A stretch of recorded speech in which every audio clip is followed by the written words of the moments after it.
Taxes was feeling so stuck. Sitting in traffic, squeezing into a parking spot, all to squeeze in getting tax help during your lunch break. Now Taxes is a TurboTax expert who does your taxes for you, while you go about your day getting real-time notifications about their progress and the most money back guaranteed. Now this is Taxes. Intuit TurboTax. Get an expert now on TurboTax.com.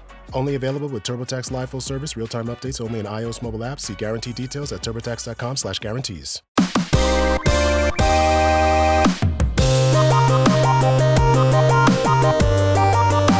You're listening to the Retro Mo Podcast. I'm your host, Mo, and I love to play and review old video games and a few new games too.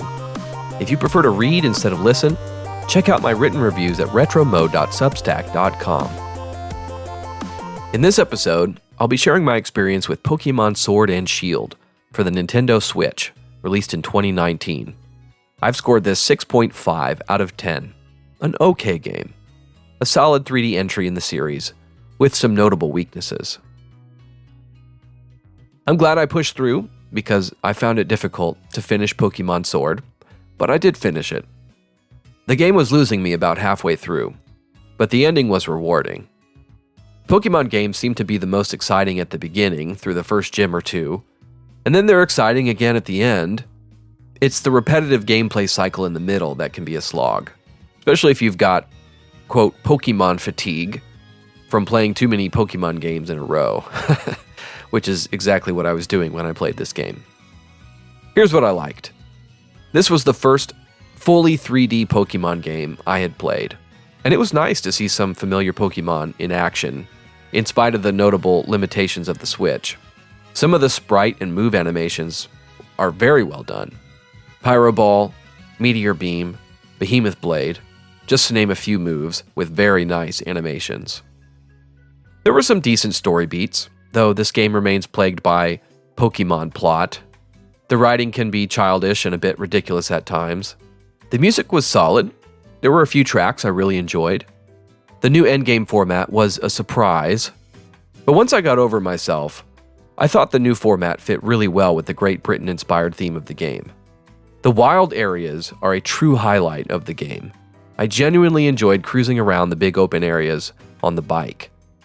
Even though the open space could at times feel a bit empty, or at other times repetitive, noticing assets that were copy-pasted liberally, I appreciated the overall design direction of the wild areas. It's definitely a step in the right direction. The UI of the game is very clean. I also like many of the quality of life features they added in this generation. There are loads of great new Pokémon too. Some of my favorites include Sobble, Raboot, Rookidee, Morpeko, and Galarian Ponyta. Here's what I didn't like. Though the majority of 3D environments ranged from pretty good to okay, I think Slumbering Weald and Ballonly looked really nice, actually.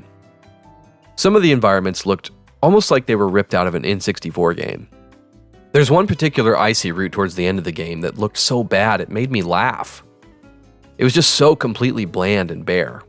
Definitely underdeveloped. The experience all leveling is much more balanced than in Sun and Moon, but I'm still struggling to accept just how easy Pokémon games are now. There's virtually no challenge. I did little to no grinding, and the only battle where more than one of my Pokémon fainted was the final battle against the champion. Side note, he looks so ridiculous in that crazy looking cape he wears. Aside from the wild areas, this was probably the most linear Pokémon game I've ever played, and that's not praise. On the routes, there's very little room for exploration. Also, my character often had this eerie-looking grin during very serious moments of the game, just like in Sun and Moon. I can't decide whether I love or hate Swordward's hair. His hair looks exactly like a sword. And, yeah. Maybe you can help me decide. Shoot me an email. Overall, as a die-hard Pokemon fan, I don't regret seeing this one through, but it's not high on my list of favorite Pokemon games. The post-game questline was a nice bonus, but I did pass on the DLC because $30? Really? $30. On a side note, This was my daughter's first ever Pokemon game, and she had a great time. She loved it. If you're a committed Pokemon fan, and you haven't played Sword and Shield yet, give it a try. You may get some enjoyment out of this one too. Thanks for listening to the Retro Mo podcast. As always, I do my best to keep all of my content spoiler-free and rated E for everyone. If you find this podcast enjoyable or helpful, tell a friend and consider giving a 5-star review on your favorite podcast app. If you have questions or comments, you can send an email to retromopodcast@gmail.com. Thanks for listening. Godspeed.